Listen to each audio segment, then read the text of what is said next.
प्यारे बच्चों नमस्कार। आज जो है हम अध्याय 3 का वैद्युत क्षेत्र में वैद्युत ध्रुव की स्थित ऊर्जा बताने जा रहा हूँ।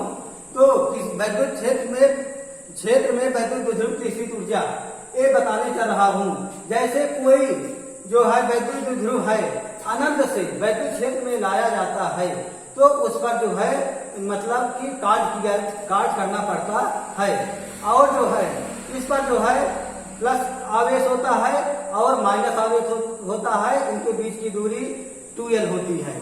तो जो है हम जानते हैं कि ये मतलब कि यह वैद्युत ध्रुव की दिशा हमेशा जो है वैद्युत क्षेत्र की ओर होती है, और जो है ये तुम्हारा ये P जो है P बराबर 2QL होता है। और जो है F पर जो बल लगता है वो वैद्युत क्षेत्र की दिशा में होता है, तथा जो F बराबर QE जो बल लगता है, और जो है इस पर जो है उतना ही बल तुम्हारा ये है तुम्हारा प्लस Q पर लगने वाला बल, प्लस Q पर लगने वाला बल है, ये तुम्हारा है। उसके बाद माइनस Q पर उतना ही बल लगता है जितना कि जो है प्लस Q के कारण, तो लेकिन इसकी दिशा विपरीत होती है। तो ये होगा तुम्हारा माइनस Q पर लगने वाला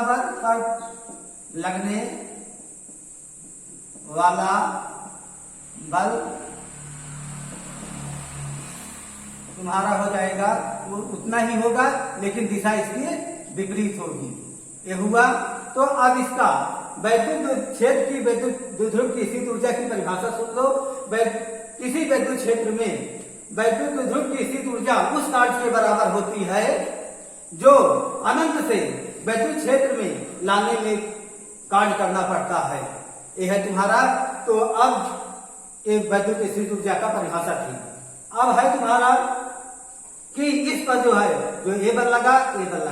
अब इसको हम अनंत से जो है यहाँ पर लाने में किया गया, वैद्युत क्षेत्र में लाने पर किया गया कार्य। हम जानते हैं कि जो है ये तुम्हारा माइनस Q 2L दूरी अधिक चलेगा, वैद्युत क्षेत्र में 2L दूरी अधिक चलेगा, और जो है माइनस Q के कारण जो मतलब कार्य करना पड़ेगा वो जो है मतलब ये होगा वैद्युत क्षेत्र में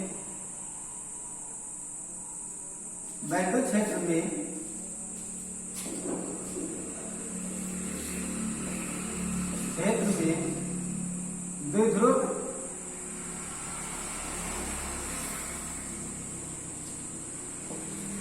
को लाने में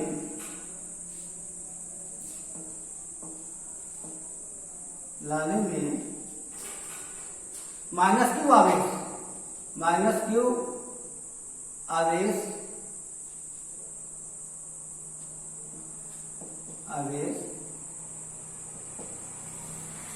पर किया गया कार्य, आवेश पर किया गया कार्य, ये तुम्हारा क्या हो जाएगा, W बराबर हो जाएगा Q माइनस Q गुणे इनके बीच की दूरी। तो तुम्हारा हो जाएगा कि उनके चली गई अतिरिक्त दूरी, माइनस Q गुणे चली गई माइनस Q पर लगने वाला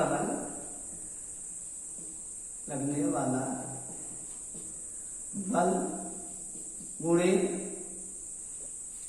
अतिरिक्त चली गई दूरी। ये हुआ।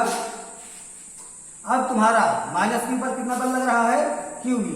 W बराबर तुम्हारा QE गुणे दूरी तुम्हारा कितना चला, 2L। ये हो गया तुम्हारा।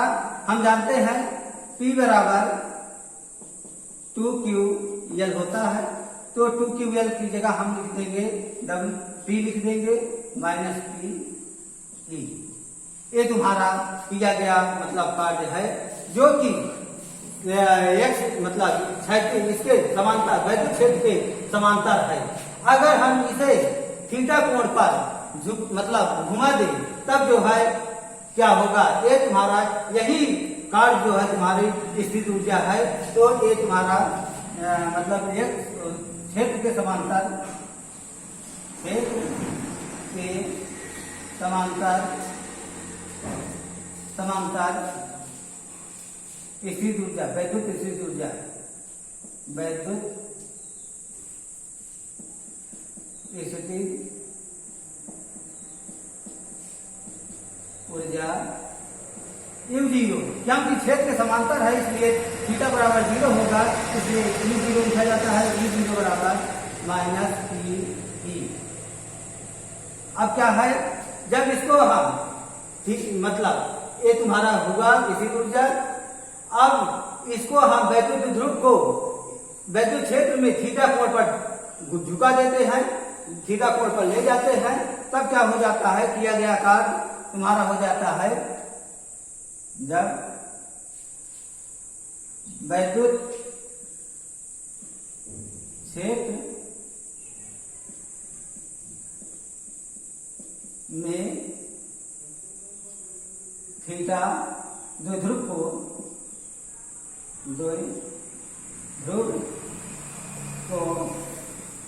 थीटा कोण पर झुकाने पर, थीटा कोण पर ले जाने पर तुम्हारा कार्य क्या हो जाएगा, W बराबर P1 माइनस cos थीटा, ये हो जाएगा। अब कुल स्थिति ऊर्जा, नेट स्थिति ऊर्जा क्या हो जाएगी तुम्हारी, यहां से बताते हैं।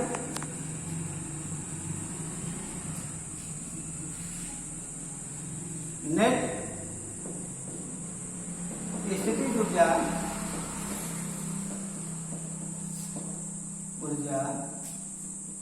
तुम्हारी हो जाएगी U0 प्लस W, ये हुआ।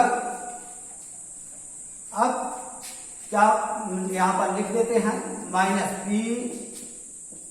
इस समीकरण से, इससे प्लस ये हो जाएगा PE1 माइनस cos थीटा। अब जो है माइनस P प्लस P, इसको अंदर कर देते हैं, P minus P cos theta, P ए इससे कट गया, तो नेट स्थिति ऊर्जा तुम्हारी क्या हो गई, माइनस PE cos थीटा। ये तुम्हारी नेट स्थिति ऊर्जा उसके बाद अब दूसरी, अब इसका कंडीशन देखते हैं। जब हम जो है विद्युत क्षेत्र को 90 अंश पर, पहली विशेष स्थितियों में, विशेष स्थितियां,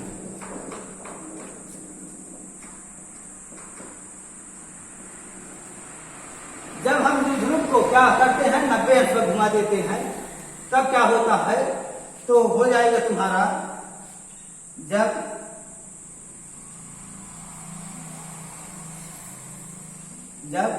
द्विध्रुव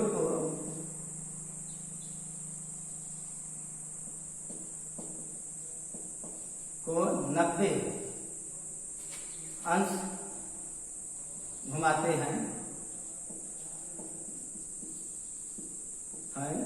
तो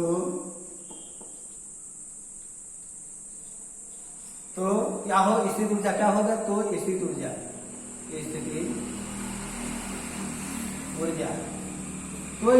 हो जाएगी तुम्हारी U थीटा बराबर P minus P cos theta है, तो ये तुम्हारा हो जाएगा क्या, U90 बराबर हो जाएगा माइनस PE cos 90। cos 90 का मान 0 होता है, तो u90 बराबर तुम्हारा क्या हो गया 0।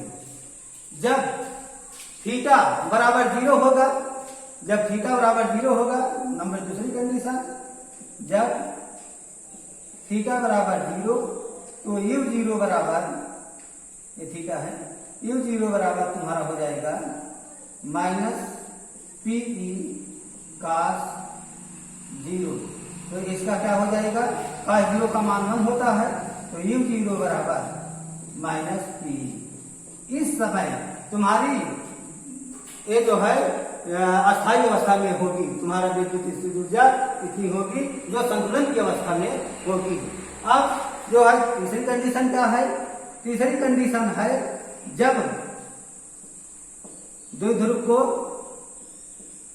द्विध्रुव cos 180, तो जब द्विध्रुव को 180 को घुमाया जाता है तो u 180 बराबर इतना, 180 का मान cos 180 का मान -1 होता है, तो क्या हो जाएगा u 180 बराबर तुम्हारा हो जाएगा प्लस PE। ये तुम्हारा तीनों स्थितियां हैं।